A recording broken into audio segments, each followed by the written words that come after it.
ta sœur a plein d'argent, placez-le dans la pierre, et c'est ce qu'on fait.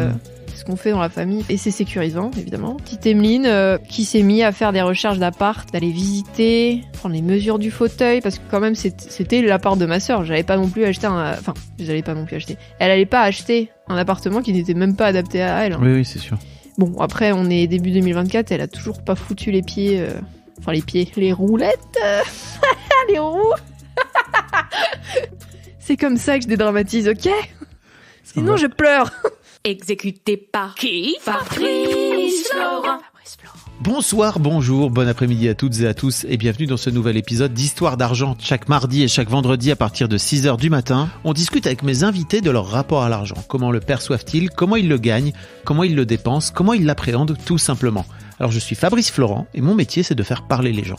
Je fais parler de mes invités de leur intime parce que je suis convaincu que l'intime est bien plus universel qu'on ne le pense. Vous verrez, vous vous reconnaîtrez peut-être dans les histoires des gens qui parlent dans mon micro alors qu'ils racontent leur histoire. Je fais donc parler des gens, plutôt dans des podcasts de conversation sur divers sujets.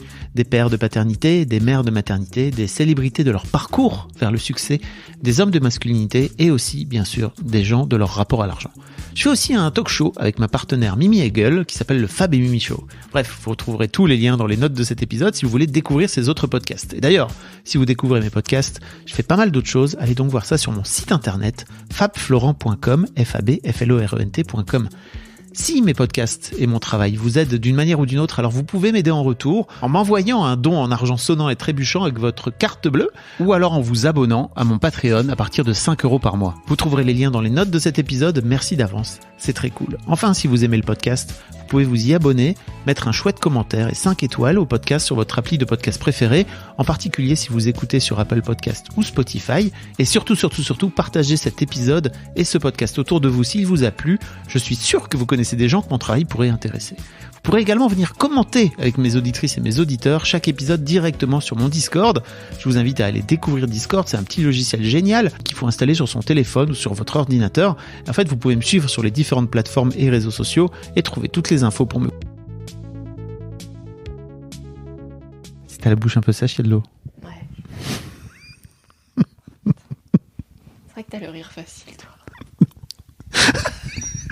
Bon, on va bien rigoler quand on va parler de ma sœur handicapée, là. Très hâte de parler de ta sœur handicapée, qui est donc pleine aux as. C'est ça que tu m'as dit dans ton mail. Oui. Bienvenue, Elmine. Eh ben, merci. Bonjour. Bonjour. Qu'est-ce qu'on dit quand on commence un podcast ? Bon, rien de spécial, si tu veux. On est juste là. Salut la planète. Exactement. Waouh. Cette ref. Oh, ringard. Ouais. Bienvenue Emeline dans Histoire d'argent. Tu m'as envoyé un mail il y a quelques mois maintenant en me disant que tu pensais à écrire un mail depuis environ 1 an, c'est ça ? Ouais, je sais plus de quand date ton premier épisode. Décembre 2021, donc ça fait 2 ans et quelques. Ouais, je pense que assez vite en écoutant, je me suis dit bon, j'ai un petit souci avec l'argent. Okay. Et t'as pas eu peur d'écouter l'épisode ou d'écouter le podcast ? Parce que je sais que les gens qui ont un souci avec l'argent, souvent, ils préfèrent ne pas écouter. Mes amis proches ne veulent pas écouter, justement. Parce qu'ils disent, bon, ils ont un petit souci. Du coup, ils me disent, bon, on va attendre ton épisode, mais ouais, il y a un truc comme ça. Non, franchement. Faut pas ouvrir la boîte de Pandore, quoi. Vu que j'écoutais déjà tes autres podcasts, en fait, je me suis dit, mais mortel, c'est tabou. Bah, c'est super. J'aime bien parler de ce genre de choses aussi. T'aimes bien de parler de ce qui est tabou ? Bah oui, pourquoi faire en fait ? Pourquoi c'est tabou ? Ça sert à quoi ? Ça sert à rien. Ça crée des secrets, des trucs nuls, des problèmes, là où il n'y en a pas. Enfin. Ok. Et donc t'as l'impression que toi-même t'avais un tabou par rapport à l'argent et que tu viens ici un peu pour briser le tabou ou pour... Pas forcément des tabous, parce que non, en vrai j'en ai un peu rien à foutre de parler d'argent. Enfin ça me dérange pas. C'est plus que je sentais que j'avais des craintes irrationnelles. Okay. Par rapport à l'argent. Okay. Donc ce truc typique de se dire ah ouais, donc là je vais être à découvert, donc dans 2 mois je suis à la rue, c'est ça qui se passe ? N'importe quoi. Qu'est-ce que tu racontes ? Donc c'est en réfléchissant à ce genre de choses et en écoutant d'autres gens où je me suis dit waouh, ouais. Okay. Bon, y a quand même quelque chose, c'est pas normal. L'un des déclencheurs du fait que tu m'aies écrit ce mail aussi, c'est que si j'ai bien compris, tu t'es relancé dans des études, alors t'as 24 ans, c'est ça ? Oui, j'ai fait une pause de 2 ans Alors, j'ai fait une licence juste après le lycée de psycho. J'ai redoublé. Donc, j'ai fait 4 ans de licence. C'était chaotique. Et après, j'ai eu enfin ma licence. Ma putain de licence. Je suis partie avec. Et je me suis dit, c'est bon, on va travailler un peu. On va faire une pause. On va faire quelque chose de concret. On va essayer de gagner un peu d'argent. Enfin, plus d'argent, parce que je fais des petits boulots, quoi. Mais voilà, je voulais une coupure. Et pendant 2 ans, j'ai été, du coup, accompagnante de gosses en situation de handicap à école publique. Donc les fameux AESH, c'est ça C'est ça. qu'on appelle dans le... C'est comme ça qu'on les Dans le appelle jargon. maintenant. Et putain, je vois ton buzzer, non, là. Non. Alors oui, pour les gens qui n'ont pas la ref, c'est parce que donc Emeline écoute le podcast qu'on fait avec Mimi qui s'appelle Le Fab et Mimi Show, où une de nos auditrices nous a envoyé un buzzer. Non. Qui dit des noms. Alors, en plus, voilà, à chaque fois que tu changes. Aléatoire. Effectivement, le buzzer traîne dans mon salon. Oui, pardon. Et donc, qu'est-ce que je disais ? Oui, 2 ans d'AESH. Et c'est là où je me suis rendu compte que, bah, pourquoi pas être maîtresse ? Parce que finalement, ça reste dans le social, ça reste dans transmettre. Et en fait, je pense que j'adore ça, en fait.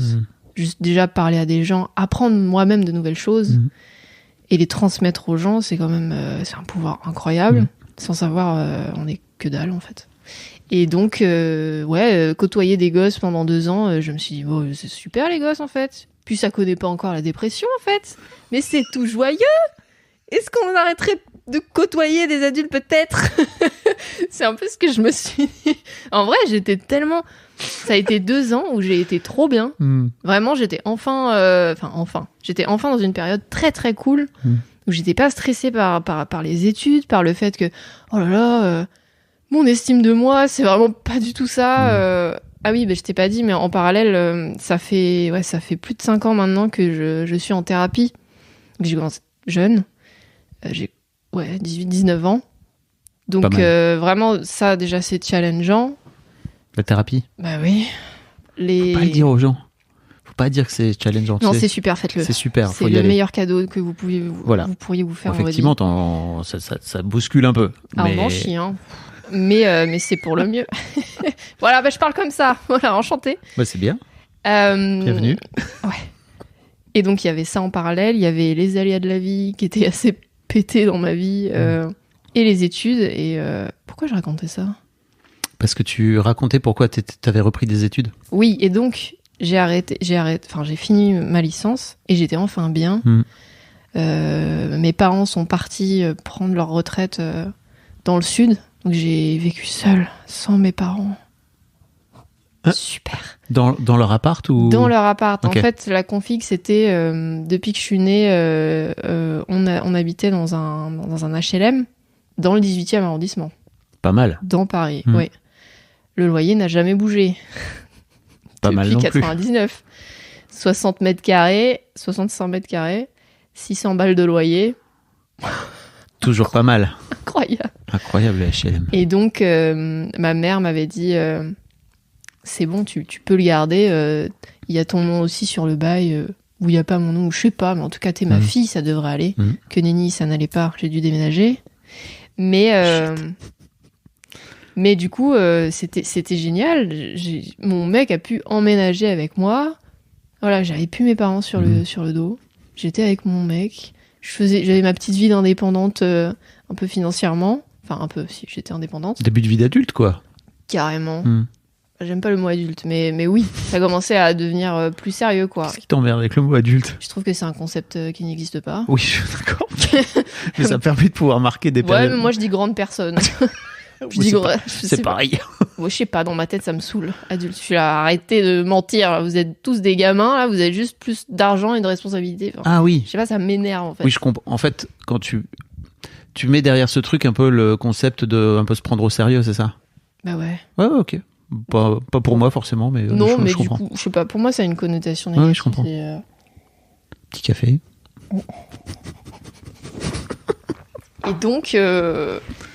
Et donc, bref, j'étais enfin bien. Je rentrais chez moi, j'avais rien à réviser, je devais plus rien à personne. Voilà, je faisais ma bouffe et tout.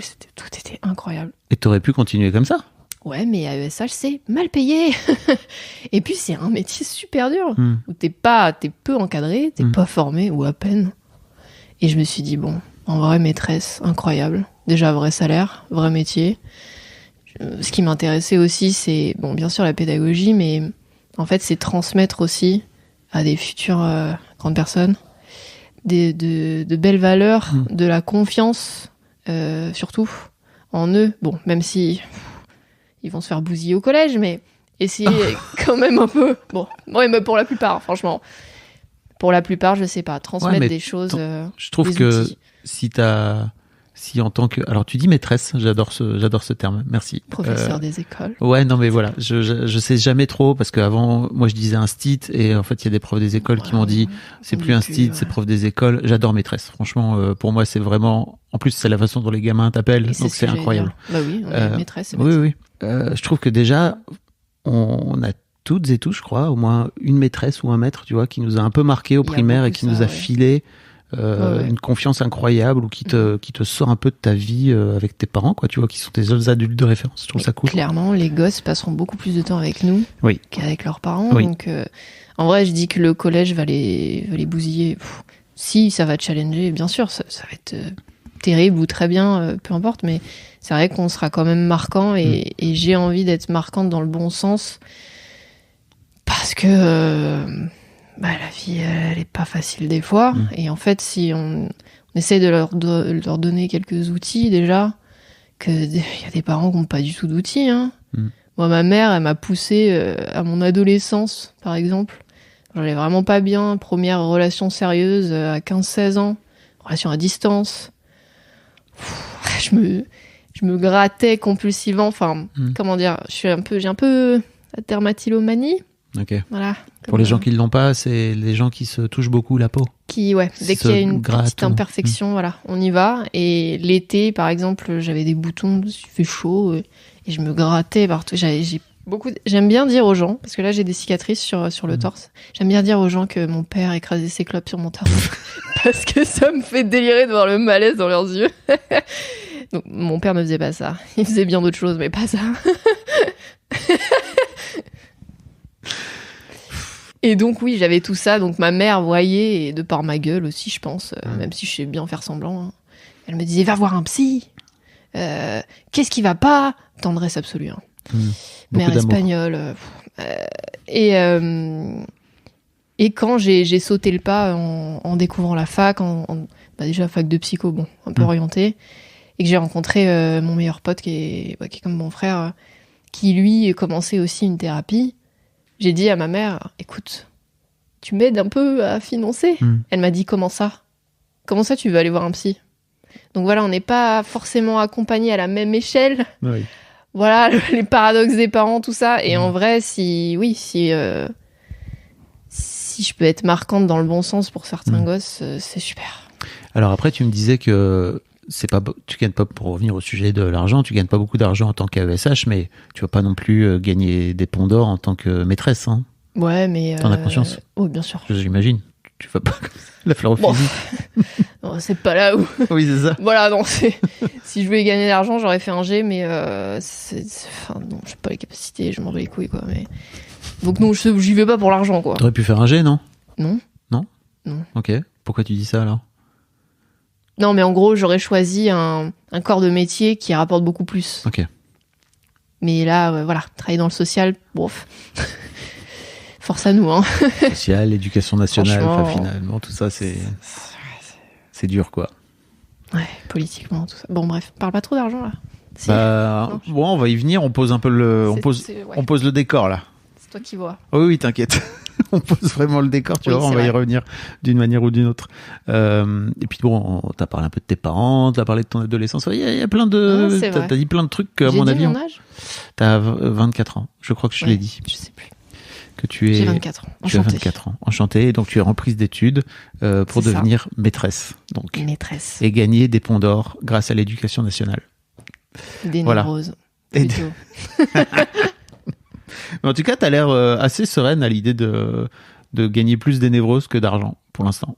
Oui, bon, en faisant des stages, on se rend compte des cas difficiles et ça fait un peu peur, mais bon, toute façon, je me destinais à être psychologue. Encore pire. Ouais. Se manger les problèmes des gens toute la journée, bon, voilà. Donc non, je sais à quoi m'attendre. Puis il y a une forme de liberté qui a l'air dingue dans la pédagogie, la vie de classe. Non, ça a l'air très bien. Puis c'est bon, j'ai du recul sur moi. Enfin, 50 thérapies, ça va. Ouais. Ça devrait... Enfin, je me jette pas des fleurs, mais bon, ça va. Ok. Ça va. Bien, ouais. Première question que j'ai envie de te poser, et que je vais te poser. Si je te dis argent, qu'est-ce que ça t'évoque?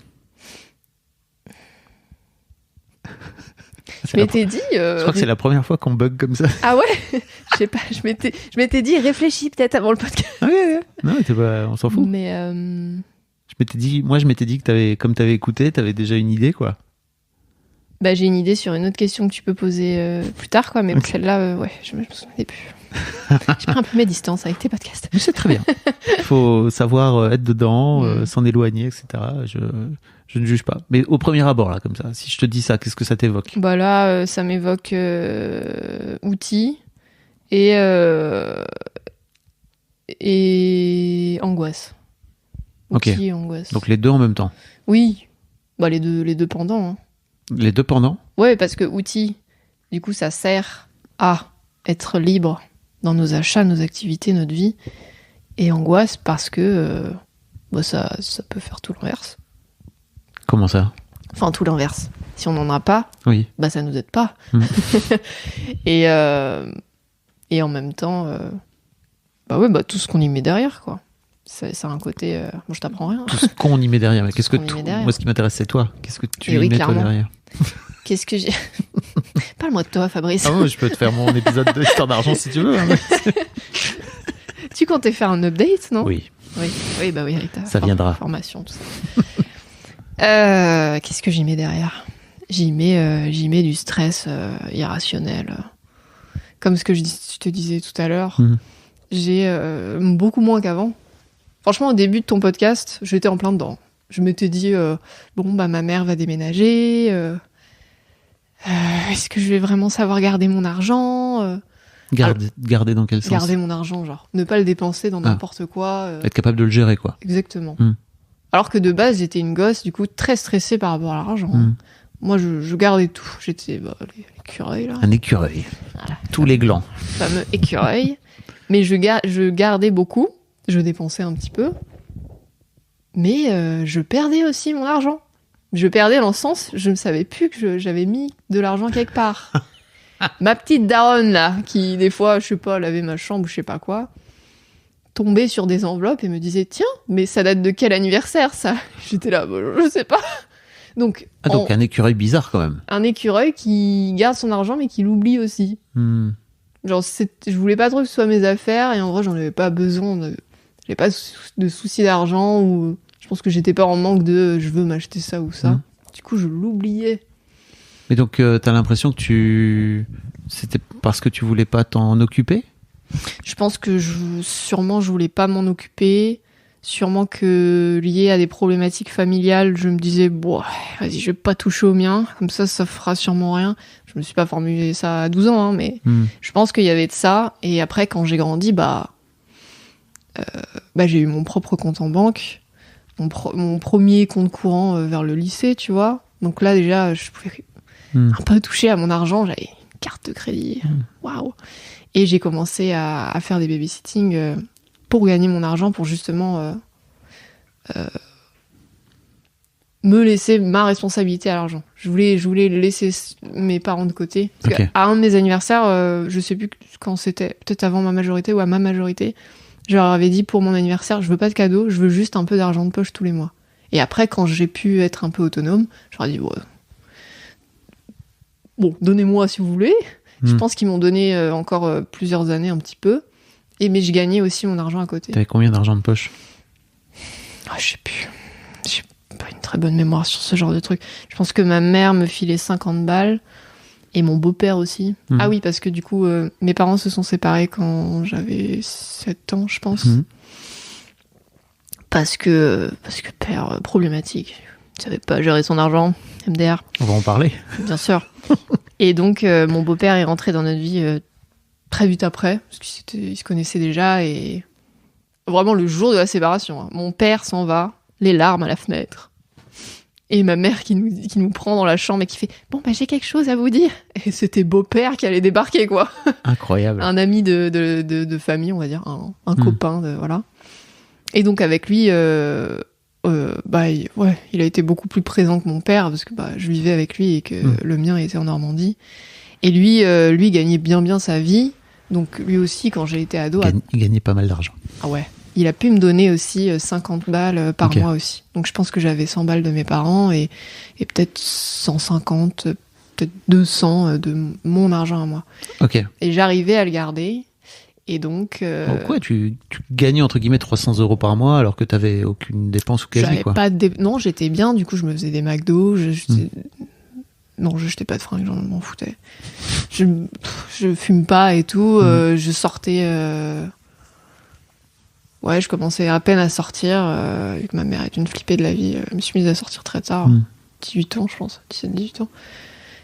Mais voilà, je le gardais. Et après, quand il a fallu vivre seul, etc., c'est là où je me suis dit que tu flippes un peu pour rien, ma vieille, là. Ma mère qui a aussi de gros soucis avec l'argent. Hein. Vraiment, en même temps, elle a été que avec des hommes qui avaient des gestions d'argent chaotiques. Donc, voilà ce que tu transmets à tes gosses, c'est top. Et puis, j'ai été inclus dans des bails où je devais pas être inclus. Genre, si je me sépare de ton beau-père, je sais pas comment on va faire pour garder l'appart. Moi, je me projetais déjà, je vais faire plus de babysitting. Ah, mais tu ne gères déjà pas tes études de psycho que tu détestes. Bon, c'est pas grave. On va pas se faire exclure de la baraque. Et en fait, avec du recul, j'étais là. Bon, j'ai 19 ans. Oui. C'est ton dos, peut-être, maman. Peut-être maman va en thérapie. Est-ce que tu irais pas en thérapie? Est-ce que tu n'arrêterais pas de me prendre pour ta pote? Ce serait peut-être pas mal. Mais ça, sur le moment, t'avais pas le recul pour venir lui dire non, mais ça m'intéresse pas. Alors, quoi. Moi, c'est dur à faire. Je m'incluais vachement dedans quand même, parce qu'on vivait quand même toutes les deux. C'était quand même un HLM à 600 balles, mais ma mère, elle n'avait qu'un mi-temps à 900 € qu'elle a eu pendant... Ouais, c'était son dernier travail de toute sa vie, quoi. Et donc, qu'est-ce qu'on fait, Mais oui, avec le recul, peut-être me balance pas toutes tes peurs, maman. Maman. Son sport préf. Encore aujourd'hui? Non, maintenant qu'elle vit dans le sud, il y a plus de distance. Je ne suis plus sa psy. Elle a vu une psy. Bon, parce que ma sœur a eu un grave accident et que là, on pouvait pas faire semblant. Ouais. Mais ça lui a fait beaucoup de bien. Mais non, voilà, ça va mieux. Elle reprend de plus en plus sa place de maman. Ok. Parce que franchement, les dynamiques familiales, c'est un gros dos. Hein. Oui. C'est un gros dos dans toute... Il n'y a pas beaucoup de familles, j'ai l'impression, où vraiment les dynamiques sont fluides et que chacun est à sa place. Quoi. Être le parent de ses parents, ça y est, quoi. On n'est pas né pour ça. Oui, je suis très d'accord. Ne faites pas d'enfants. Si vous voulez aller en thérapie, après, faites des enfants. Non, j'abuse, mais... non. Pas tant, en vrai. J'en profite pour en placer une petite pour ce bouquin dont je parle très souvent dans Histoire de Daron, dans mon podcast. Oui, ce bouquin s'appelle « Vos parents ne sont plus vos parents ». C'est écrit par un couple de psychologues qui s'appelle Marie-France et Emmanuel Ballet de Coqueromont. C'est aux éditions Erol. Les clés pour réajuster la relation avec ses parents à l'âge adulte. Voilà. Oui. Aussi bien pour les parents que pour les enfants, d'ailleurs. Ça peut marcher aussi. Bref, j'aime bien citer ce bouquin parce que je trouve que c'est important de savoir réinventer une relation. Ah, mais adultes. C'est vrai que tu as beaucoup dit ça dans... Peut-être pas... Ouais, dans le podcast Histoire de Daron, Daron, je pense. Ça aussi, ça m'a vachement marqué. De me dire, ma mère, c'est aussi une femme, en fait. Et ça m'a permis de mettre un peu de douceur dans la relation, justement, et de me dire que, elle fait de son mieux, on va dire ça. Elle aussi. Je crois que tous les parents font de leur mieux. Sauf vraiment les psychopathes, mais en vrai, il n'y en a pas beaucoup. Ou alors on est tous des psychopathes. Et ça, c'est une autre... C'est plus la même take. Non, je pense que tout le monde fait de son mieux, mais on sait juste pas comment faire. Exactement. Souvent. Voilà. Enchaînons, parce que t'as ouvert quelques petits dos, là. Choses, enchaînons sur la deuxième question. On va parler, si tu veux bien, d'un souvenir marquant de ton d'enfance. Je l'ai, celui-là. Oui, t'as fait celui-là. Oui. Il est trop drôle. Enfin, non, il est pas du tout drôle. Alors, j'ai quel âge? Est-ce que je parle? Mais oui, je parle.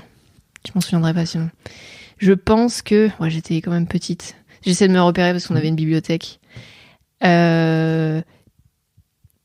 C'était le soir. J'avais peut-être, je sais pas, 4-5 ans. Et ma mère me dit... je sais pas, on devait parler d'argent. Et elle me dit... Bah, je vais regarder dans ton petit porte-monnaie ce qui te reste comme argent. Et elle le mettait en hauteur. Mon petit porte-monnaie. Ok, donc Il était en hauteur. Donc c'était ton porte-monnaie, C'était mon porte-monnaie, il était en hauteur. mais tu pouvais pas y accéder donc. Mais je pense que je sais pourquoi je pouvais pas y accéder. Ça vient. Il y avait Ou alors elle l'a mis en hauteur. il y avait Mais de la weed dedans. c'était pour C'était plus tard, ma fille. Son pot à weed. MDR. Non, c'était un petit porte-monnaie mignon. Et le contexte... Oh, je sais plus. Je pense qu'elle l'a mis en hauteur, soit parce qu'il devait être en hauteur, parce que ma sœur, en fait, volait mon argent. Ta grande sœur? Ouais, ma grande sœur, du coup. Ma grande sœur. 8 ans d'écart. Soit ma grande sœur volait mon argent, et du coup, il était déjà mis là-haut pour qu'elle ait moins accès, ou qu'elle sache pas qu'il soit là, d'ailleurs. Je pense qu'elle était pas dans la pièce à ce moment-là. Ou alors, elle me montrait d'elle-même à ce moment-là qu'elle allait le mettre en hauteur parce que justement, elle s'était rendue compte que ma sœur piquait dedans. Ma sœur avait un bon souci avec le vol. Il y a une grosse peur du manque, en fait, dans sa vie, de tout. Manque affectif, manque de bien. Si j'ai plus de gratin dans mon assiette qu'elle, c'est un dos, quoi.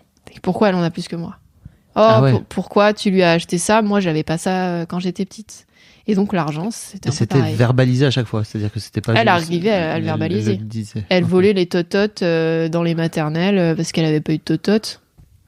Tu vois, vraiment un dose comme ça. Les tototes, pour les gens qui l'ont pas, c'est des tétines. hein. Ah oui, les tétis. Ouais, je sais qu'il y a Ouais, vraiment les plein gens de- mettent pas ouais, les gens disent pas tototes. Il y a des gens pour Enfin, qui il y a- les tototes, c'est des seins, si tu veux, dans certaines régions, je crois. Notamment dans le Nord, à mon avis. C'est pour ça que je me permets de... Vous n'avez pas vu la tête d'Emily qui est trop mate. Mais calmez-vous. Mais qu'est-ce que c'est? Oui, Au secours. dans le Nord, notamment, je crois que les tototes, c'est des seins, c'est la poitrine féminine, n'est-ce pas? Ah bah écoutez, peut-être qu'elle cherchait le sein de sa daronne, mais en tout cas, elle allait voler ceux des... Voilà. Hein. Et donc, voilà. Donc, il y avait toujours quelque chose de voler. Elle a plus tard volé dans les économies de mon beau-père et de ma mère, qui avaient une grande bouteille. Ils avaient percé le haut pour mettre des pièces de 2, pour se faire kiffer en vacances, pour plus tard, et pour voir que ça augmentait. Enfin, voilà, c'est comme ça que ils épargnaient à un moment donné. Ok. Et elle avait réussi à voler, comme s'ils allaient pas compter, quoi. C'était l'année de ses 18 ans. Et ben, elle a pas fêté ses 18 ans. Je peux te dire que quand ils se sont rendus compte. Donc, il y a toujours eu un truc comme ça de manque et de besoin d'aller voler, d'aller chercher, d'aller se mettre en couple avec des gens horribles juste pour pas être seule. Enfin, ma sœur ne va pas très bien depuis toujours, je pense. Et donc, ce souvenir, c'était ça. Voilà. Elle va me chercher mon petit porte-monnaie pour me montrer qu'il était là ou pour me donner des petites pièces parce que sûrement je voulais acheter quelque chose, quoi. Donc déjà, on était dans un truc de bon, voilà, pas confiance en ta sœur, tes sous sont là, ma fille. Si t'as besoin, tu me dis. Voilà. Et c'est peut-être pour ça aussi que j'ai pris l'habitude de mettre mon argent quelque part et de le laisser. Planqué De le planquer. Ouais, un jusqu'à- petit peu aussi, hein. Ouais, je le planquais aussi. Hein. jusqu'à plus te souvenir toi-même où tu l'avais planqué. Ouais, non, ouais. Ok.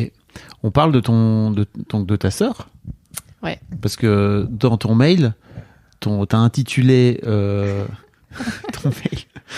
C'était pour que ce soit accrocheur, ok? Non mais bien joué, franchement. Jeune parisienne sans revenu avec une sœur blindée. Donc ta sœur a l'air de manquer de plein de choses, mais pas d'argent. Non, aujourd'hui, elle ne manque plus d'argent. Malheureusement. Donc ma sœur, donc oui, on a 8 ans d'écart et avec ma sœur, ça n'a jamais été très foufou, hein, la relation.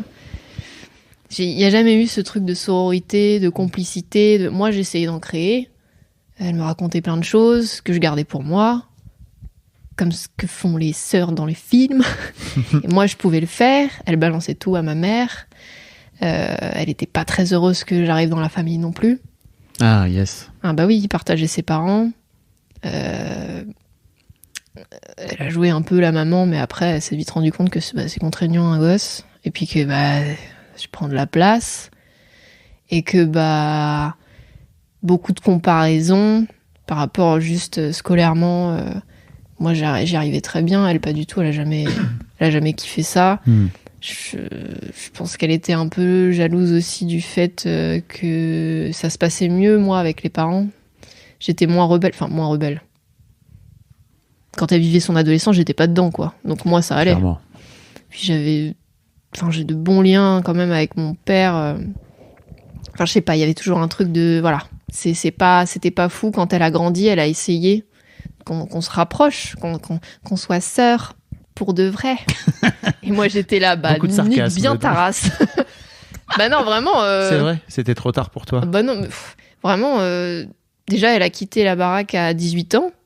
Moi, j'avais 11 ans. Donc j'étais là, oh la paix la paix, on va plus se disputer. Non, parce que des fois, c'était hardcore. Hein. Elle a pu m'enfermer dans ma chambre quand mes parents n'étaient pas là, enlever la poignée pour être tranquille. Non, ça partait de là. Et sinon, j'étais un peu son esclave, voilà, quand les parents n'étaient pas là. Grosse ambiance. Donc quand elle est partie et qu'elle s'est rendue compte que peut-être c'était bien de faire famille avec sa famille, j'étais là, non. Déjà, en plus, j'étais en pleine adolescence. Donc niquez-vous. Oui, donc c'était plus ton moment, quoi. Non, c'était plus mon moment. Moi, j'ai eu la chance j'ai toujours la chance d'avoir un très très bon entourage amical. C'est vraiment ma famille choisie. Je suis très heureuse de les avoir dans ma vie. C'est un soulagement absolu vu ma famille qui est assez chaotique. Et du coup, moi, j'avais pas besoin. Tu disais que t'as trouvé ton meilleur ami, il a genre 14 ans de plus que toi, c'est ça? Il a 39 ans, mon meilleur pote. Ouais, donc 15. Bon, il a 25 ans dans sa tête, mais... Enfin, pas tout le temps, mais... Ouais. Mais déjà, oui. T'as trouvé un grand frère, quoi. Déjà, j'ai trouvé plus tard un grand frère. J'ai mûri très vite, moi. J'avais pas le choix dans cette famille de... T'es traqué, là. Non, je dis ça, mais... Voilà, en vrai, pour le profil de ma famille, j'ai une mère extrêmement anxieuse, assez castratrice avec les hommes. Voilà, chacun ses mécanismes de défense. Pas très affectueuse, qui du coup montre son amour par le matériel. J'ai un père assez problématique qui a quitté le foyer du coup, quand j'avais 6 ans, quand il s'est mis à être un petit peu violent, parce que depuis que j'étais née, même un peu avant, il est tombé dans l'alcool.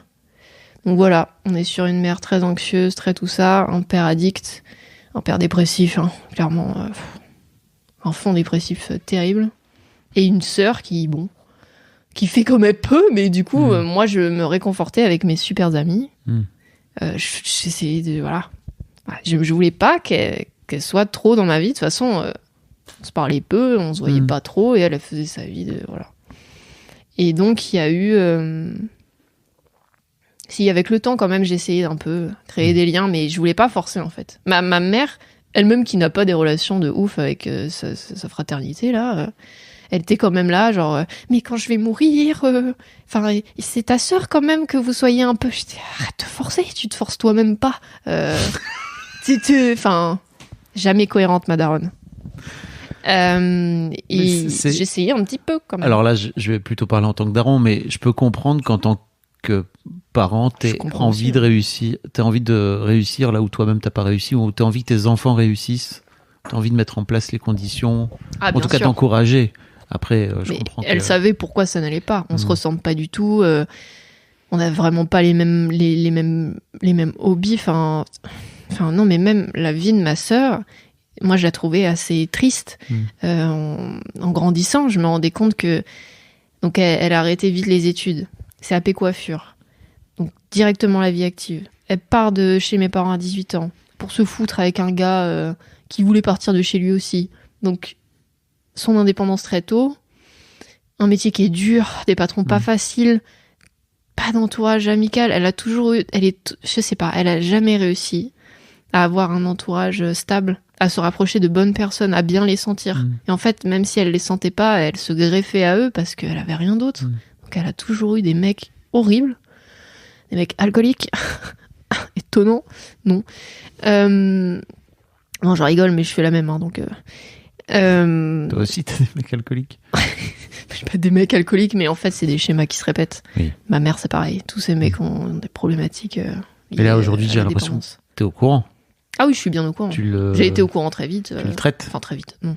Oui. Oui. Tu fais en sorte de casser la roue diabolique. J'essaye. J'essaye, mais tu vois, par exemple, mon meilleur pote, c'est un ancien dépendant. Enfin, un ancien dépendant. Tu restes toujours dépendant. Ça se déplace. Mais c'est toujours là dans ma vie. Là, pareil, j'ai rencontré... Oui, je pense qu'aujourd'hui... Enfin, je l'ai senti très vite. Je me suis fait un nouvel ami à la fac. Bah, il a un profil dépendant. Il aime un peu trop les jeux vidéo. Voilà, ça traîne toujours autour de moi, mais je le sais. Qu'est-ce que je disais ? Et donc, oui, bon, ma sœur, voilà. Et donc... Ta sœur n'a pas une vie très facile. Non. Pas de bon entourage. Et à un moment donné, elle s'est dit, bon, j'aime pas Paris, j'aime pas la banlieue parisienne. Je vais essayer le sud. Il y avait un bout de la famille de notre beau-père qui avait bougé dans le sud. Donc, elle serait pas très loin d'eux. Voilà, nouveau départ, le sud, accident de voiture. MDR. Et donc, en 2018, je pense. 2010. Tu vois, j'arrive pas à retenir. J'ai pas envie de retenir non plus, je pense. 2018, 2019, 2018. Je reçois un appel de ma mère. J'étais chez mon mec, qui n'était pas mon mec à l'époque. Et ma mère, elle me dit, est-ce que t'es assise ? Voilà, ta sœur a eu un accident de voiture. Et je comprenais pas, j'étais là, de quoi ? Et en fait, elle avait emménagé, je sais pas, il y a peut-être plusieurs mois. Et elle était dans une voiture, fin de soirée, la route était mouillée, notre demi-cousin au volant, neveu du beau-père, qui conduisait comme un taré, comme d'habitude, je pense. On n'a jamais eu le fin mot, hein. Parce que, oh là là, je m'en souviens pas. C'est ça, fils d'up. Et donc, gros choc contre un machin en béton. Et depuis, elle est tétraplégique. Voilà. Donc, il s'est passé ça, ce qui a généré plein de choses. Qui a généré... Au début, vraiment, c'était la colère. J'étais là, putain, elle va nous faire chier jusqu'au bout, celle-là. Vraiment. Jamais c'est calme dans sa vie. Pour après, en fait, voilà. On a fait comme on a pu, mais... C'était pas facile de voir sa sœur allongée dans un lit, enfin parce que du coup, elle est descendue dans le sud. Enfin, je suis descendue comme j'ai pu, enfin quand j'ai pu, et tu comprends petit à petit que voilà, elle sera sur un siège et c'est ça qui va se passer pendant toute sa vie. Bon, et donc suite à ça, y a un procès avec les assurances. Du chauffeur qui s'est juste pété un os et voilà. Puis le gars à la place du mort qui est pas mort, qui va très bien. Non voilà. Et donc suite à ça, il y a une grosse somme d'argent qui tombe. Puisqu'elle est jeune, la somme d'argent est très conséquente. Attends, voilà. Elle a eu plus d'1 million, je pense. Ça fait gros, mais en fait. Tu sais pas vraiment, en fait, c'est ça ? En fait, je sais plus précisément. Ouais. Elle a eu su, mais... 1 200 000 quelque chose. Ouais. Après, ma mère s'est assurée qu'elle ait une rente toute sa vie. Parce qu'on ne sait jamais. Parce que, comme je t'ai dit, elle fréquente toujours des gens... des gens pas très rassurants.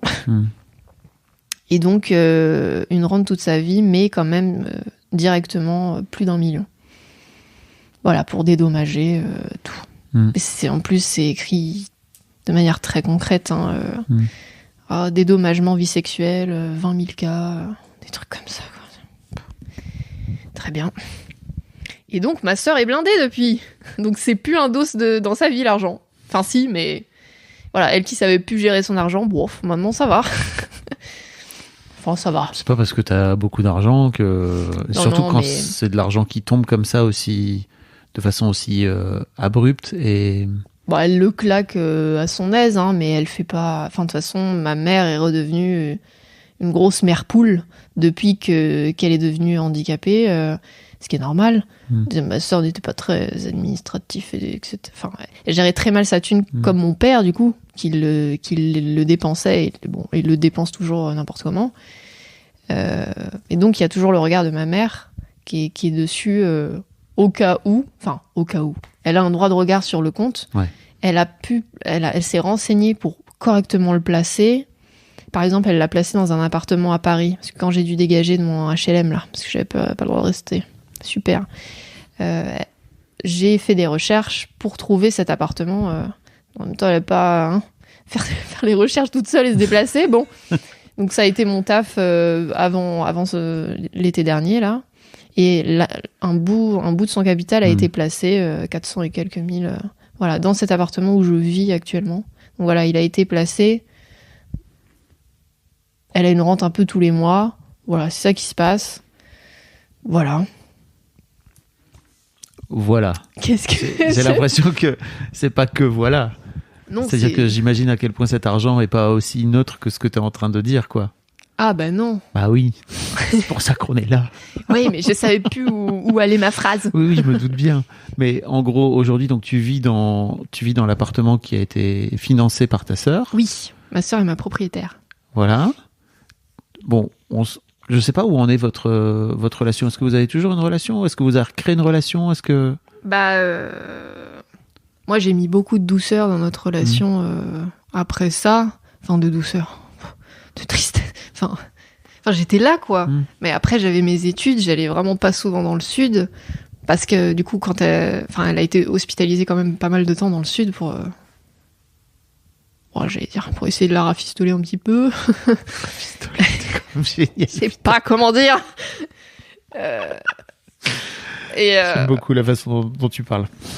Oh bah souvent, c'est soit on m'adore, soit c'est bof. Bah écoute, les gens ils diront, vous nous direz dans le Discord, est-ce que vous adorez dans le Discord Evelyne? Bah écoutez, je rejoindrai le Discord. Mais t'es un plus en haut, un plus en bas. Je sais pas. J'ai un certain charisme à ce qu'on dit. Ouais. Au secours.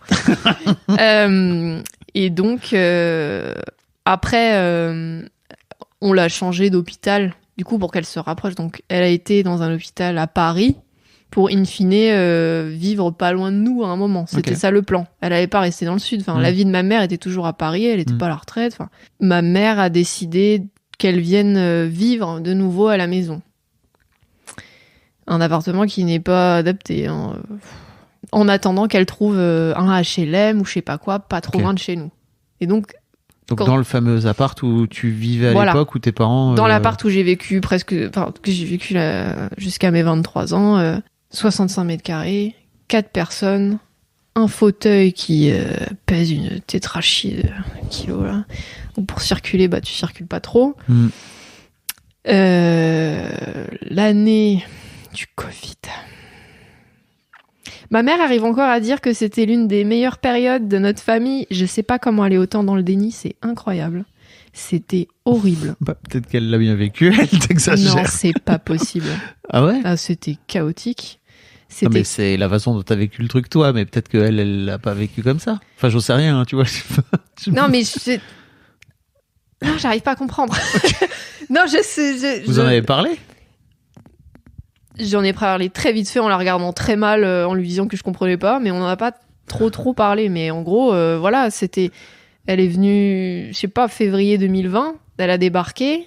Donc la routine était très spéciale parce que il faut un infirmier le matin pour s'occuper de ses selles. Je vais pas rentrer dans les détails, mais voilà. Ouais, c'est... Une personne tétraplégique ne peut plus aller... Enfin, voilà. Une aide... à domicile qui s'occupe de la toilette. Et encore, ma mère ne voulait pas parce que c'est une inconnue qui reste à la maison, quoi. Donc c'est ma mère qui s'en occupait. C'est ma mère qui lavait sa fille de nouveau. Elle dormait dans mon lit. Un lit de place, hein, bien sûr. Mais voilà, elle était là. Et moi, j'étais en plein dans mes études chaotiques où j'arrive... Enfin, j'avais pas la place... d'être étudiante, d'être... de toute façon, depuis l'accident de ma sœur, ma mère s'occupait... Enfin, ma mère m'a vachement délaissée et c'est normal. Hein. Elle s'en est excusée plusieurs fois. Je sais pas si elle s'en est vraiment rendue compte de à quel point, genre, je lui racontais des choses. Je lui racontais un peu ma vie et c'était ah ouais. C'est pas si grave. Ça devenait ça, quoi. Oui, c'est ça. C'est rien du tout par rapport à. C'était rien du tout par rapport. Ta sœur. Ouais, clairement. Hein. Mais après coup, bon. Ma mère n'était plus vraiment ma mère. Moi, j'étais devenue à moitié sa psy aussi. Bien qu'elle ait commencé une thérapie à cause de ça, hein, quand même. Grâce à ça. Ouais. Un peu de thérapie dans sa vie, c'était bien. Non, ça a créé des beaux moments. Hein. C'était super. Mais voilà. Et donc, avec ma sœur, là, ma sœur essayait... elle mettait en œuvre des stratégies pour qu'on devienne plus proches. Alors que moi, déjà, c'était le Covid, le putain de Covid. J'allais dans ma chambre pour avoir la paix, pour pas être dans cette dynamique où... déjà, avec... déjà, je t'ai pas dit, mais mon beau-père et ma mère ne s'entendaient plus déjà depuis. Ça a mis un coup à tout le monde. On pouvait pas sortir. Quand mes parents se disputent, ils se disputent pas à moitié. Enfin, quand je te dis que ça se passait pas très bien, c'est que c'est vraiment pas agréable. L'adolescence que j'ai eue, par exemple. Ma mère est extrêmement dure dans ses termes quand elle est hors d'elle. Il y a aucun filtre. Elle a été extrêmement dure avec ma sœur à cette période-là, où à ce moment-là, pendant le Covid, c'était contraignant pour tout le monde, c'était dur pour tout le monde. Mais c'était à lui refoutre sur la gueule le fait qu'elle était dans cette voiture à ce moment-là, tu vois. On est là-dessus. Et toi, t'es là et tu te dis, c'est ton enfant qui ne marchera plus jamais. Qu'est-ce que tu fais, madame ? Et t'as ma sœur qui est là et qui se mange ça et... Au secours. Voilà, c'était vraiment pas fun. Et donc, ma sœur essayait de... En fait, elle a commencé à me commander des choses, à me faire des petits cadeaux. Des trucs comme ça. Alors que moi, j'étais dans le rejet total. Enfin, c'est là, on va pas faire semblant, ma sœur. Elle voulait t'offrir du matériel, un peu comme ce que fait ta mère, c'est ça ? Exactement, vu qu'on sait pas parler dans ma famille. On achète l'amour, le fameux. Exactement. On achète l'amour, on parle pas. Y a que moi qui parle dans ma famille. Enfin, qui essaye de parler avec eux. Et moi, j'étais... Et puis t'as l'air d'avoir de la colère en plus. Légitime, hein. Je suis... Oui. C'est juste... J'étais très mal à l'aise. Ouais. Voilà. Je recevais des cadeaux qui étaient plus en accord avec mes goûts actuels. Genre, elle m'offrait des trousses avec Hello Kitty. Avec des... Non, quand même pas. Mais avec des pandas, des trucs un peu asiatiques et tout. J'étais là, ouais, j'ai un peu 19 ans maintenant. C'est plus ce que j'aime. Des motifs avec des cœurs. J'ai jamais aimé les... Bon, bref. Donc, c'était là... L'intention était cool. Non. Mais non, je comprends que tu l'aies pas reçu, tu vois, et je pige. Mais ça me faisait, en fait, j'ai ressenti plus tard cette culpabilité de me dire putain, que des moves vers moi. Moi, j'étais totalement fermée parce que pas du tout avalé. J'ai toujours pas avalé le fait que ma sœur est tétraplégique. Sa vie est diminuée partout. Tout est fou. Et là, je baisse d'un ton. Parce qu'en fait, j'ai envie de pleurer. Et que je suis mal à l'aise avec la tristesse. Putain de... Génial. T'as le droit d'être triste, hein, à ce micro, tu sais. Je sais. Tous mes proches me le disent. Me faire engueuler. Surtout en ce moment, là. Je vais juste te dire, là, présentement, dans ce micro, t'as le droit. C'est juste moi. Engueule pas, s'il te plaît. Pardon. Je vais faire un petit tour. C'est encore l'un des seules doses qui n'est pas réglé, c'est être à l'aise avec ma tristesse. Ouais. Et donc, j'arrivais pas à dealer avec ça. Je débutais ma première relation vraiment sérieuse, pas à distance, je sais pas quoi, avec un mec. Alors que moi, je me suis persuadée toute ma vie que j'étais lesbienne. Parce que j'ai un peu des daddy issues, du coup. Ça a été mon truc de... Non, pas les hommes, en fait. Non, en fait, on va dire que j'aime les femmes. J'aime les femmes, hein. Mais... Je l'ai réaffirmé comme si... Tellement fort. MDR. Bon, en tout cas, t'as pas forcément... On pourrait dire que t'es bi, quoi, tu vois. Oui, voilà, c'est exactement ça. Pas forcément hétéro, quoi. Voilà. Donc ça n'a pas bougé. J'aime toujours les femmes. Mais en gros, je débutais ma première relation qui... Alors, j'avais eu un gars avant, quand même. C'était pas le moment. Ma sœur venait d'avoir son accident et tout, le pauvre. Il a pris cher. Et puis même... Non, c'était pas le moment. J'étais pas assez mature pour me foutre enfin, pour me mettre avec un garçon. Parce que les garçons, c'était un gros problème dans ma vie. J'avais essayé un peu et ça me mettait trop de stress. C'est pour ça que je m'étais dit, bon, vas-y, t'as essayé, ça arrête, c'est bon. Va voir les femmes. C'est super, les femmes. Et donc, je débute cette relation. C'est plus simple, au moins tu connais. C'est ça. Je débute cette relation et on a été amis de longues années avant ça et c'est une des personnes avec qui je m'entends c'est une de mes personnes préférées au monde maintenant. Hein. On est toujours ensemble. Mais voilà, le Covid, donc on se voyait pas, début de relation, super. Donc voilà, tout était... Pourquoi je parlais de ça, je sais plus. Mais t'es en train de parler de ta difficulté à surpasser le Covid sur ce moment-là. Voilà, quoi. c'est ça. Et donc après, ce serait bien qu'on parle d'argent aussi un peu. Bah, on va y venir. Mais du coup, on a eu aussi de l'argent lié à ce procès. Quand tu dis on, c'est notre famille, enfin la famille proche, le beau-père, du coup la sœur, moi, ma mère et mon père. Et donc moi j'ai eu comme indemnité émotionnelle, je sais plus le terme, j'ai eu 10K comme ça. Donc c'est le prix de ton...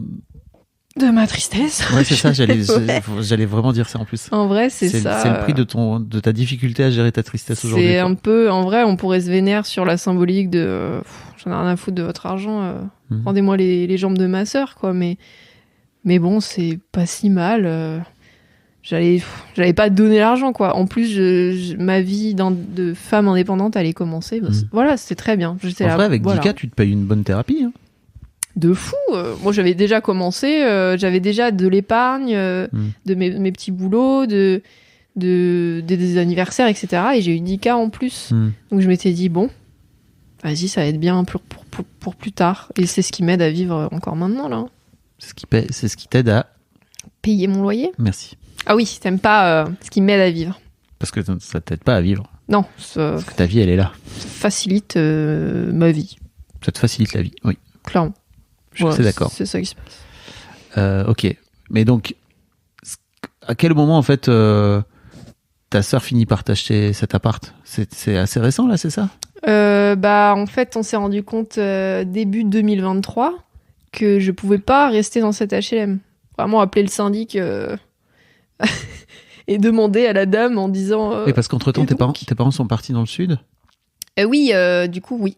Oui, mes parents sont partis... Et ta sœur avec ? Ah, ma sœur est partie avant. Ma sœur, on a réussi à lui trouver un HLM pas trop loin, dans le 18e aussi. Okay. Elle a vécu un peu dedans. Elle a eu un copain. Du coup, elle s'est cassée en Normandie. Un gars qu'elle connaissait déjà de base. Elle s'est cassée en Normandie, là où il y a mon père. Donc, elle a pu se rapprocher de mon père. Bref. Non, mais j'allais dire tant pis pour elle. Parce que mon père, vraiment, bref. Mais donc, voilà, elle était déjà partie plus loin. Ma mère est partie, du coup, c'était 2022, mai 2022. Donc ta mère s'est aussi éloignée quelque part de ce rôle infirmier, finalement, vis-à-vis de ta sœur. Ouais. J'étais tellement heureuse quand ma sœur a eu un copain, qu'elle est partie. J'étais heureuse pour ma sœur, même si je savais déjà que ça allait mal se passer.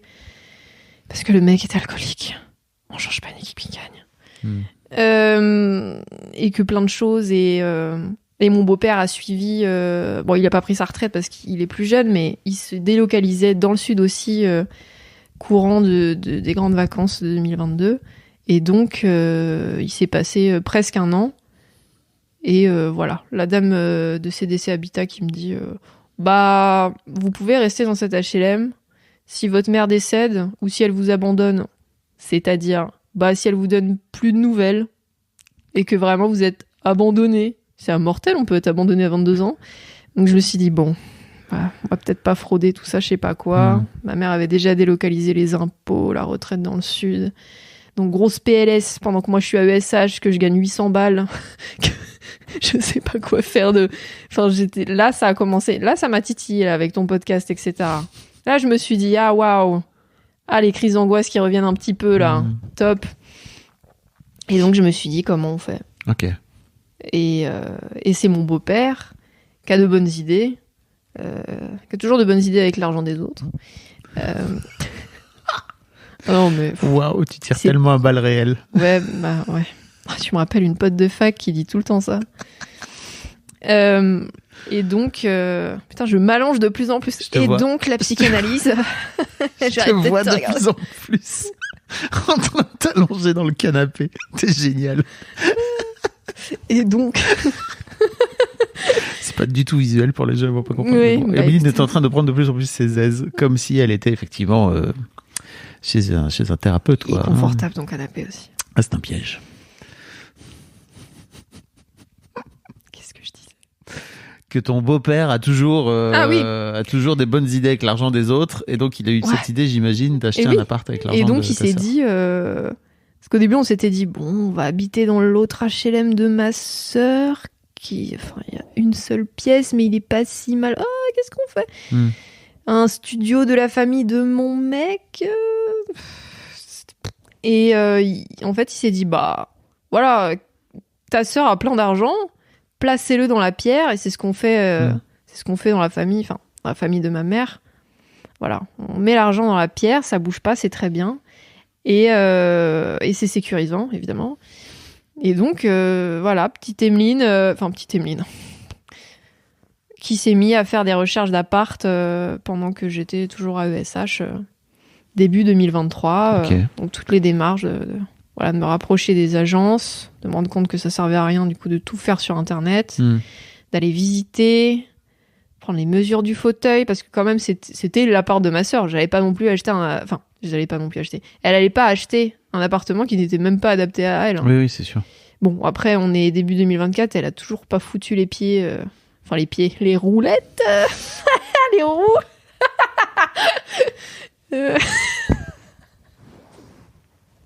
C'est comme ça que je dédramatise, ok? Sinon, va. je pleure. Et donc... Ta sœur a autant de recul et autant d'humour sur son handicap que toi? Oh, maintenant, ouais. Ok. Non, si, on peut en rire. Ouais. Bon, je la fréquente plus trop, vu qu'on n'habite plus dans la même ville et tout, mais... Ouais, on en rit. Ok. En vrai, on en rit. Bon, heureusement. Au secours. Oh, ouais. En tout cas, moi, je fais que en rire. Et donc, il fallait qu'il soit PMR un minimum, PMR, c'est accessible aux gens à handicapés. personne mobilité réduite, c'est ça? Ouais, voilà, c'est ça.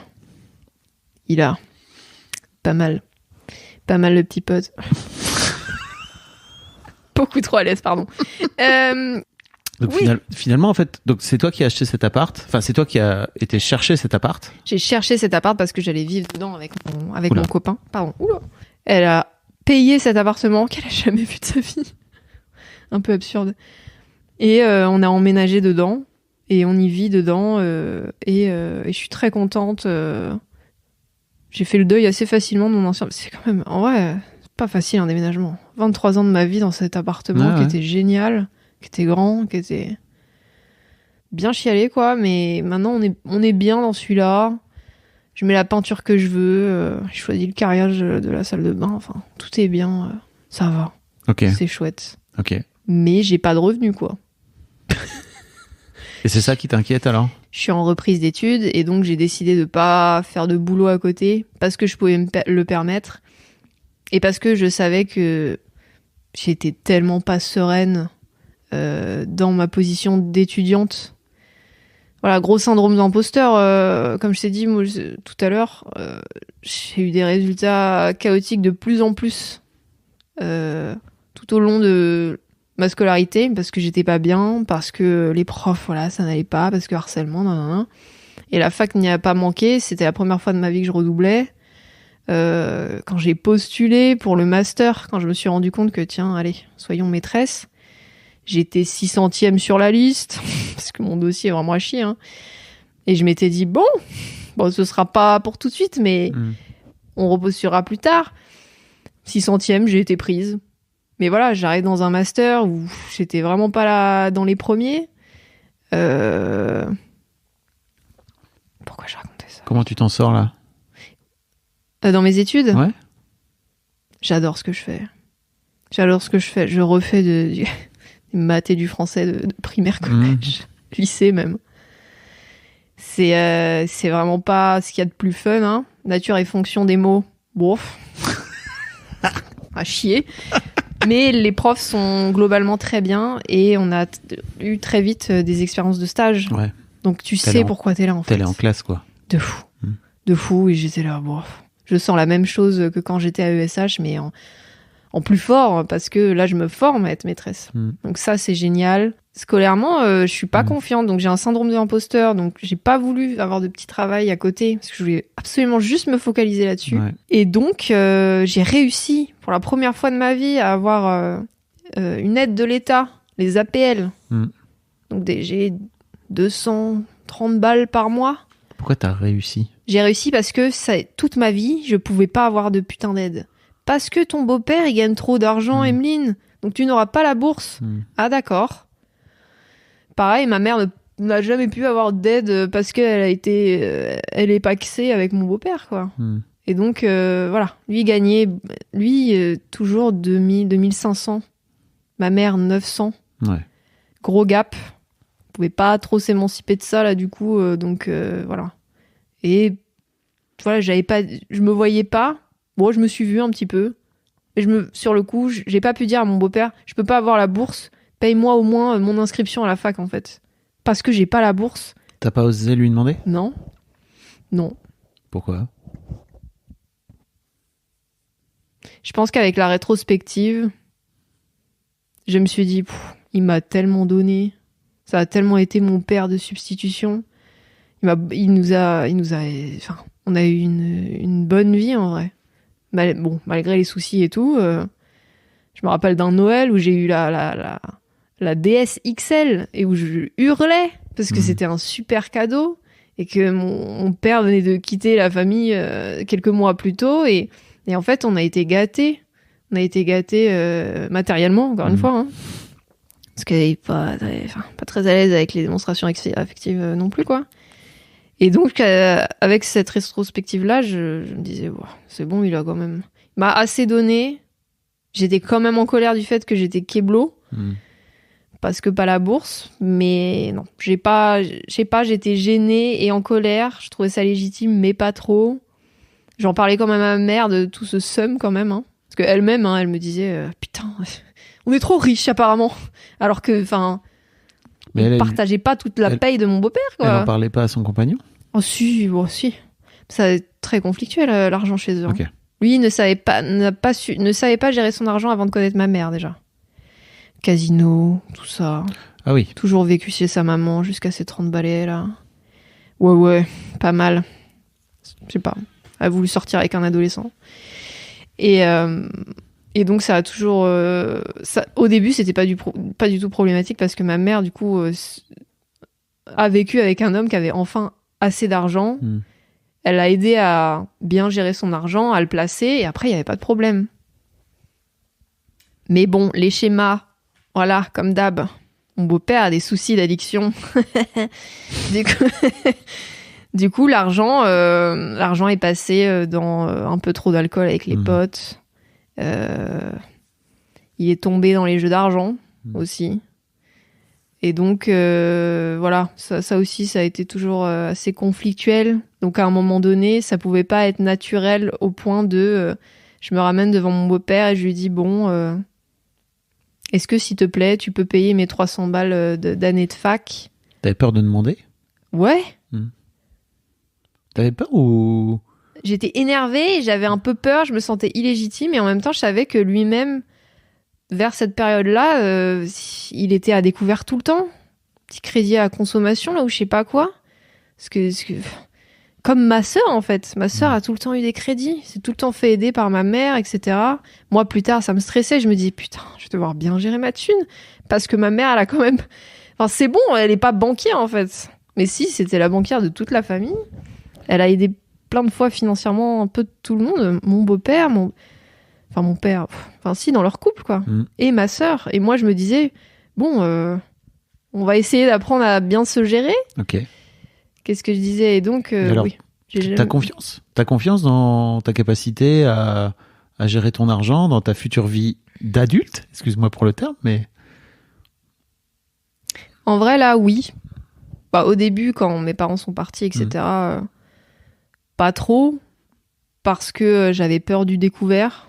Vraiment, je checkais beaucoup mon application ou mes relevés bancaires. C'est ma mère qui me disait quand même, au cas où, on sait pas, guette tes relevés bancaires, ma fille. Oui. Donc je checkais un peu et tout, je comprenais pas tout. Des fois, j'oubliais, comme l'argent, j'oubliais ce que j'achetais. Donc je comprenais pas ce que ça voulait dire sur la ligne.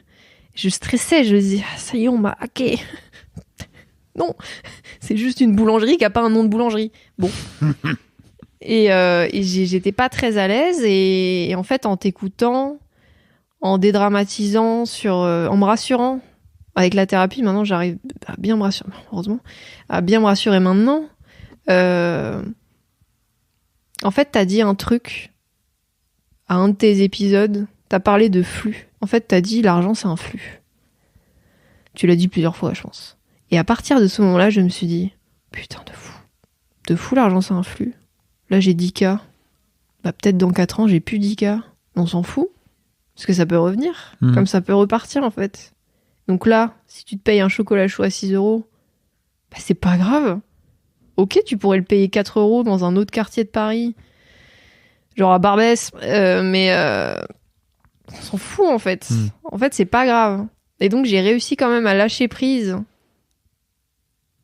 sur le fait que 2 €, c'est 2 €. C'est vraiment pas grand-chose. Parce qu'avant, je me faisais des additions dans ma tête. Je me disais, oh, il me reste 400 balles sur mon compte. J'ai payé mon loyer, je sais pas quoi. Ok, une semaine après. Bon, là, il me reste 200 balles. Et dès qu'il me restait vers 100 €, j'étais là. Bon, d'accord, les courses, 60 €. Le pass Navigo, d'accord. Le forfait téléphone. Ah non, il est déjà payé. Que des soustractions dans ma tête. Hein. En permanence ? J'aime pas les maths en plus. Ouais. En permanence. Dès que... Tu disais que t'allais beaucoup checker ton app ? J'allais checker mon app, qui s'actualisait pas. Putain. Tu t'es un peu calmé là-dessus ? Ça va ? T'as gagné un peu de sérénité ou ? Alors oui, du coup j'ai voilà. Quand le mois, quand la fin du mois arrive, je calcule beaucoup moins qu'avant. Je me dis, j'ai pu être à découvert plusieurs fois l'an passé, par exemple, en 2023. J'étais trop fière de moi. J'étais oui, maman, les banquiers vont voir que des fois je suis à découvert si je veux faire un crédit. Mais qui t'a dit que je voulais faire un crédit ? Donc, voilà, je suis à découvert des fois. J'ai même pas dit à ma mère, hein, parce que, oh là là, le numéro est en rouge. J'ai appris toute seule à dédramatiser le fait que c'est pas grave. Je reprends l'argent que j'ai sur le côté et j'en mets un petit peu. Parce que t'as des économies ? Bah oui, de toute façon, c'est comme ça que je vis. J'ai les 10K de ma sœur, entre autres. C'est comme ça que tu payes tes factures. Oui, pardon, putain de merde. Pardon. T'inquiète. J'ai du coup la CAF, 230 balles, et je me verse 600 balles des économies des fameux 10 000 €. Voilà, c'est ça. Des 10 000 € et du reste. Et okay. Le livret jeune de quand j'étais jeune, de papy qui est décédé l'an dernier aussi, j'ai eu un peu d'argent, tout ça. C'est ça qui m'aide à vivre en fait. Qui t'aide à payer tes factures. Putain, ouais, c'est fou, oh là là. Mais en gros, c'est parce que tu t'as compris le pourquoi cette expression est pénible. C'est qu'en fait, derrière le fait d'avoir de l'argent, tu mets de la vie. Ce qui signifie que quand on n'a plus, c'est... Je suis morte. La fin de la vie, voilà. Ridicule. C'est tellement pas dans mes valeurs en plus. C'est fou. Et en plus, là, je me rends compte que vraiment, grâce à l'argent de gens qui sont décédés ou handicapés, ou des mioches que j'ai gardés quand même, je paye ma vie grâce à des malheurs. Top. Je sais pas si tu as écouté cet épisode avec Morgane qui a gagné 600 000 €, plus de 600 000 € suite au décès brutal de son père, qui a eu l'assurance vie de son père. Eh bien, je t'invite à aller l'écouter si tu ne l'as pas fait, parce que elle a plein de projections sur cet argent qui... Alors, je sais pas où elle en est maintenant, parce que ça fait un petit moment qu'on a enregistré, peut-être un an. Très grosse somme en plus. Très grosse somme. Et de voir un petit peu ce qu'elle a projeté dessus. Et en fait, on comprend un peu au fil de l'épisode qu'en fait, cet argent-là, c'est finalement c'est tout ce qui lui reste de son père. Oh, putain.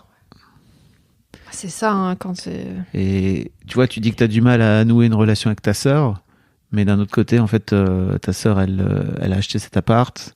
dans lequel tu peux aujourd'hui être avec ton mec, y vivre tranquillement, un peu sereinement, pas payer trop cher de loyer, c'est ça? Tu payes 600 balles de... Toujours le même loyer.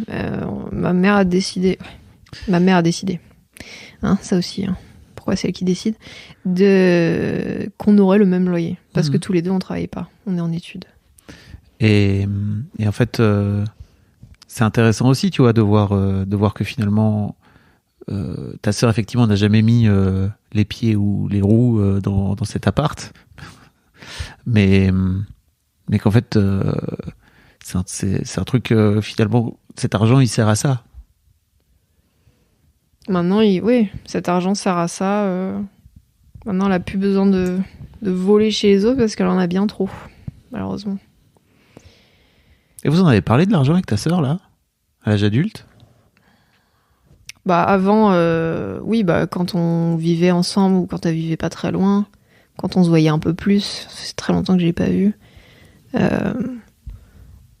On a pu en parler, mais globalement, c'était un rapport extrêmement triste à ce capital-là. Hein. C'était, ouais, merci, j'ai 1 million, mais j'ai un peu envie de crever, quoi. Je pense que ma sœur a toujours... Elle a entamé très vite fait à Paris un début de thérapie. Et après, elle a rebougé. Et après, il fallait retrouver un kiné, retrouver une infirmière. Et le psy, on n'y pense pas vraiment. Elle a jamais fait encore ce travail. Ok. Donc ma sœur a pu me dire tranquillement, bon, si demain je meurs, pas plus mal, quoi. Ok. Et donc, quel est cet argent elle se rend bien compte qu'elle peut vivre bien, entre guillemets. Elle peut s'acheter une autre maison, bientôt, par exemple, dans le sud, pour rejoindre ma mère. Elle peut essayer de mettre en place des voyages. Pareil, les voyages, les sorties, nanana. Toujours des choses à prévoir, parce que tétraplégique, hein. Elle n'est pas paraplégique. Ah, oui. Il faut toujours quelqu'un à côté d'elle, parce qu'elle peut se faire dépouiller. Elle peut manger un peu toute seule. Elle est tétraplégique incomplète. Elle a les épaules un petit peu quand même, un peu les doigts. Elle peut écrire des SMS avec un de ses doigts, etc. Mais si elle veut prévoir un voyage, parce que nous, on essayait de la projeter plus loin putain, t'as toujours voulu voyager, t'as grave les thunes maintenant. Allez, on va faire des trucs. Et puis elle te regarde avec ses yeux j'allais dire ses yeux de morte. Mais avec ses yeux très tristes, en mode, déjà, il faudra des gens pour m'accompagner. J'ai pas d'amis, parce qu'on en revient toujours, hein. J'ai pas de proches. Nous, on a notre vie. Donc, elle a jamais, depuis, bougé de France. Donc, qu'est-ce qu'elle en fait de son argent? Elle s'achète des conneries sur Shein. Elle fait plaisir aux gens sans compter. Ça, maintenant, elle est devenue... Elle a jamais été égoïste. Elle volait, mais elle a jamais été très égoïste sur les cadeaux, etc. Vu qu'elle s'est mise à travailler très tôt, elle a toujours fait des super cadeaux, beaucoup même, même quand elle avait pas assez les moyens. Ça, c'était voilà. Mais là, elle est devenue encore plus généreuse dans le prix qu'elle mettait dans les choses. Hein. Mais à part ça, elle vit pas très bien son argent, quoi. Tu m'étonnes. C'est pas. Voilà. Donc elle peut se réconforter là-dessus, sur le fait que, je sais pas quoi d'autre. Je sais pas. Et toi, comment tu vis cet argent-là? Celui que j'ai ou celui qu'elle a? Celui qu'elle a et celui qu'elle a, finalement celui qu'elle a aussi utilisé pour acheter cet appart. J'ai l'impression que tu n'y as pas trop réfléchi. Alors que, tu vois, j'avais l'impression que c'était un peu central dans ton mail. Il y avait un peu un truc de ok, grâce à cet argent, aujourd'hui, j'ai cet appart et en fait, ça me permet de pouvoir être un peu détendu, même si j'ai bien compris que tu avais un peu des trouilles de finir sous un pont, le fameux. Non, j'y ai pas trop réfléchi parce que, en fait, maintenant, c'est beaucoup dans ma vie parce que je vis dans un appart qui a été financé par ce capital triste, là. Mais sinon, j'y ai pas trop réfléchi, c'est vrai. C'est que de l'argent, tu sais, il est pas triste. C'est ce que j'essaie d'expliquer à Morgane, c'est qu'en fait, si c'est toi qui décides, voilà, c'est toi qui décides d'y mettre ce que tu veux derrière, parce qu'en fait, à la base, c'est vraiment que de l'argent. Je sais pas pourquoi j'ai dit ça. En plus, je dis jamais ça. Bah, tu l'as déjà dit tout à l'heure, juste avant. Très bien. Et peut-être que c'est en rapport avec le fait que t'as du mal à accepter ta tristesse. Après, je dis ça, je dis rien. Peut-être que tu vas fermer ta gueule. Pardon. Oh, waouh. Je suis un Un manque de respect. peu trop à l'aise. Je parle comme ça à tout le monde, malheureusement. Ah, mais c'est très bien. C'est vrai. Ça me va très bien. J'accepte. T'as bien raison. Je peux aussi fermer ma gueule. Non, mais on est là pour ça. Donc cet argent qui n'est pas triste, mais de cette situation triste, je le perçois comme... en vrai, je le perçois d'une plutôt bonne manière maintenant, parce que moi, ça me tranquillise dans ma vie, bien sûr. Et ça me tranquillise aussi beaucoup par rapport à ma sœur. Parce que j'ai pu anticiper plein de choses. Genre, elle a toujours fréquenté des gens pas très bien intentionnés ou pas bien dans leur vie. Là, elle est handicapée. Je vois pas pourquoi ça changerait. Ça n'a pas changé. Enfin, je connais pas tous ses proches maintenant, mais voilà, je me disais, même si elle se fait dépouiller, voler, il a été placé sur d'autres comptes et il a été placé dans un appartement. Donc en vrai, moi, là, franchement, ça va. Ok. Même si je sais que elle se fait beaucoup chier dans sa vie, hein, vraiment avec sa relation nulle là, qui se termine doucement. Hein. C'est l'une des choses ah ouais, putain. C'est l'une des choses sur lesquelles elle a encore du pouvoir. Enfin, sur lesquelles elle peut agir. C'est payer des choses en ligne ou dans la vraie vie. Et t'offrir des cadeaux. Et offrir des cadeaux et faire des Même choses. si c'est des cadeaux un peu à côté de la plaque. Ça peut plus faire de câlins, là. Toujours la blague. Alors, et donc... T'aimerais bien te rapprocher de ta sœur? Depuis récemment, ouais. Depuis un peu avant ce Noël-là. Bon, il y a eu Israël, Palestine, tout ça. Voir des familles séparées... Ça m'a beaucoup remué et je me suis dit, bon, vas-y, j'ai ma famille qui est pas si loin en France. Ok, elle est escalée, mais voilà, le temps il passe. Ma mère vieillit, tout ça. Voilà, j'essaye là de me rapprocher comme je peux. Hein. Donc, tu vas leur faire écouter ce podcast? Tu vas leur envoyer? Parce que franchement, à mon avis, il y a des doses. Hein. Il y a tellement de... Il y a des discussions intéressantes à avoir sur l'argent. Il y a beaucoup de discussions. Je pense que quand ma sœur aura déménagé dans le sud près de ma mère, sûrement voilà, quand elle sera sortie de cette situation avec son vieux gars là, quand... Oh, mortel. Lundi, j'ai ma mère au tel. Elle me dit, ma fille, j'ai quelque chose à te dire. Je me sépare de ton beau-père. Elle se sépare de mon beau-père. Donc ça aussi, c'est un truc. Donc ça me tranquillise. Qu'elle se sépare de ce mec avec qui ça n'allait pas, et qui, voilà, les insécurités financières étaient de nouveau là, comme avec mon père et tout. Là, je suis plus tranquille pour me dire, je peux leur envoyer. Peut-être pas à mon père. Bon, si. Moi, je m'en fous. Non, ouais, avec mon père, c'est compliqué. Non, mais j'ai pas fait comme tu le sens, tu vois. C'est juste, j'ai la sensation qu'il y a des doses qui viennent de loin, quoi. Tu vois. Là, j'étais sorti plein de choses que j'ai jamais verbalisées avec elle au pluriel. Donc, je pense qu'in fine, ce serait bien. Mais ouais, voilà, en fait, je pense que ma sœur... Ouais, non. Bon. En fait, là, ce qui me questionne là, c'est plus... c'est moins l'argent de ma sœur, en fait. C'est le fait que le schéma des hommes dépendants dans nos vies, à ma sœur, à ma mère et à moi, continue à se répéter. Parce que oui, mon copain actuel, gros profil dépendant aussi. Ok. Mais il se rétablit. Il taffe. Ouais. Franchement, il boit plus d'alcool, il joue plus excessivement aux jeux vidéo, enfin c'est géré. Ça va beaucoup mieux. C'était pas ça au début, hein. Moi, de base, de toute façon, je voulais pas me foutre avec lui. J'étais là, tu fais n'importe quoi avec l'alcool, frérot, il y a pas moyen que... Enfin, c'est bon, je laisse avec mon père, ça y est. J'avais déjà compris que non, on va pas aller vers les gars comme ça. Mais je me suis quand même mise avec lui. Bon. Ouais. Mais il se rétablit, voilà, tout va bien. Mais en fait... Ça t'a peut-être permis de réparer un truc? Ou que ça te permet de réparer un truc? Après, Mon psy, il dit pas ça. Hein. ok, Mais en vrai, peut-être. pourquoi pas? C'est stylé J'en sais de rien. voir les choses comme ça. Non, mon psy, il est plus en mode, oui, toujours votre père quelque part, quoi. Toujours des hommes dépressifs dans votre vie, toujours des... Oui, voilà. Mes amis proches, est-ce qu'ils vont très bien dans leur vie Non, je veux aussi dire de voir que ton mec est en train de Ah se rétablir. Ou en tout cas, Oui, de ça me fait dire que c'est reprendre la possible. main sur ces trucs.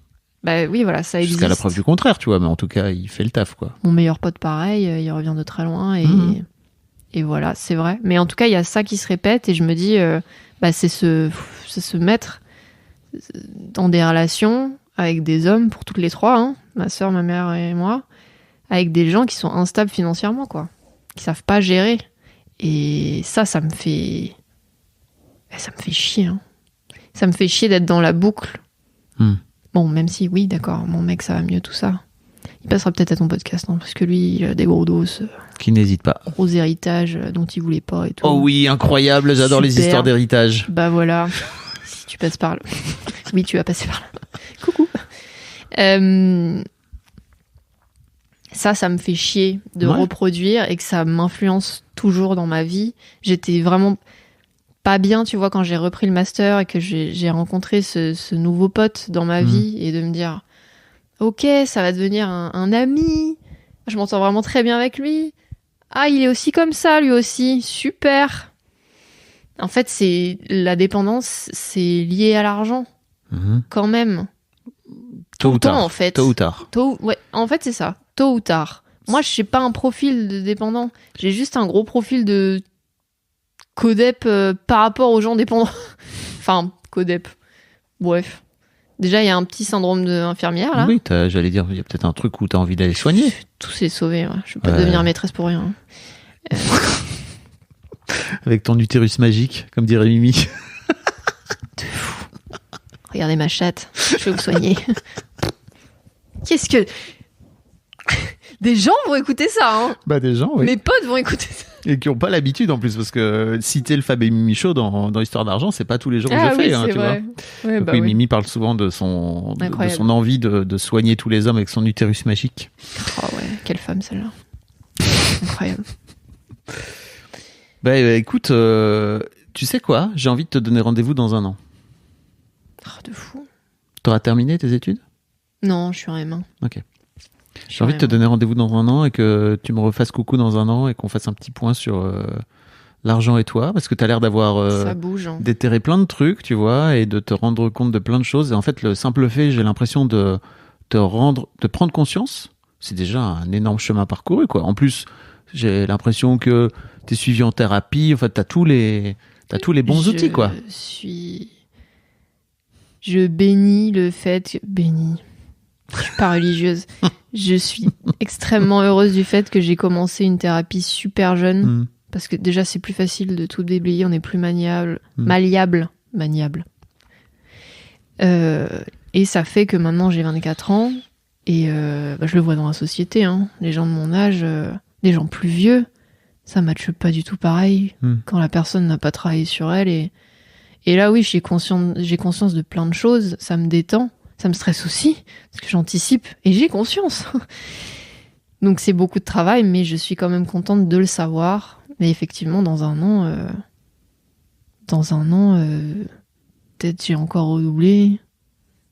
Dans un an, peut-être que je touche plus la CAF. Je sais pas. D'ailleurs, ma mère veut me faire... Je sais pas pourquoi 600. Hein. Je pense que ma sœur pourrait très bien se passer de 600 balles. Hein. Clairement. Mais moi-même, je me verrais pas ne pas lui donner d'argent. Je veux pas profiter. De toute façon, voilà, c'est comme le fait de m'offrir pas trop de trucs, ça me gêne. Donc, il fallait quand même un loyer. Mais voilà, quand je lui avais dit 500, elle m'a dit 500, ça recouvre à peine taxe foncière, je sais pas quoi, là, je sais pas les termes.